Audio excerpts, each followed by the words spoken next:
Chicken stew বানাতে এখানে আমি হাফ কেজি মতন চিকেন নিয়েছি।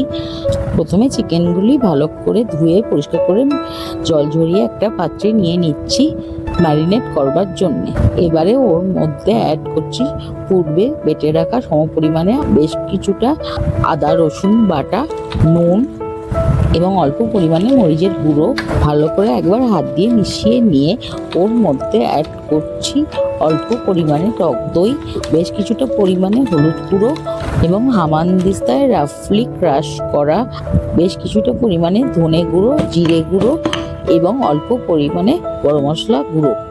এই সমস্ত উপকরণগুলো অ্যাড করে ভালোভাবে মাখিয়ে রাখছি চিকেনটাকে আধ ঘন্টার জন্য। এবং পূর্বে গাজর, বিনস, টমেটো এবং আলু বড় বড় করে কেটে নিয়েছি। একটা মিডিয়াম সাইজের পেঁয়াজের হাফ কুচিয়ে নিয়েছি এবং ছোট সাইজের দুটো পেঁয়াজকে 4টে টুকরো করে চাক করে কেটে নিয়েছি। বেশ কিছুটা আদা চাক করে কেটে নিয়েছি এবং বেশ কয়েক কোয়া রসুন গোটা খোসাটা ছাড়িয়ে নিয়েছি। এবারে গ্যাসে একটা প্রেসার কুকার বসাচ্ছি এবং ওর মধ্যে অ্যাড করছি অল্প পরিমাণে ভেজিটেবিল অয়েল এবং অল্প পরিমাণে মাখন।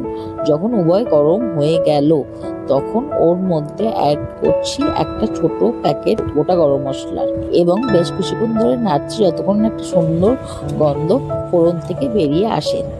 এরপর ওর মধ্যে অ্যাড করছি কুচিয়ে রাখা পেঁয়াজ, অল্প নুন, একবার নাড়িয়ে নিয়ে ওর মধ্যে অ্যাড করছি অল্প চিনি।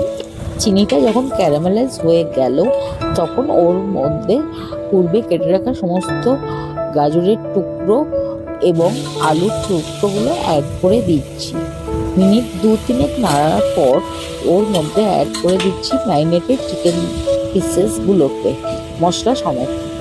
আবারও খুন্তি দিয়ে ভালো করে নেড়ে চেড়ে মিশিয়ে নিয়ে ওর মধ্যে অ্যাড করছি পূর্বে কেটে রাখা বিনস, আদা চাক, গোটা রসুন কোয়া, গোটা টমেটো এবং বড় করে কেটে রাখা টমেটোর পিস এবং পেঁয়াজের চাকগুলিকে। এখানে নুন চিনিটা পরিমাণ মতন দিয়ে ওর সঙ্গে পরিমাণ মতো জল দিয়ে প্রেসার কুকারটা বন্ধ করে দিচ্ছি। দুটো হুইসেল করার পর গ্যাস ওভেনটা বন্ধ করে দিচ্ছি।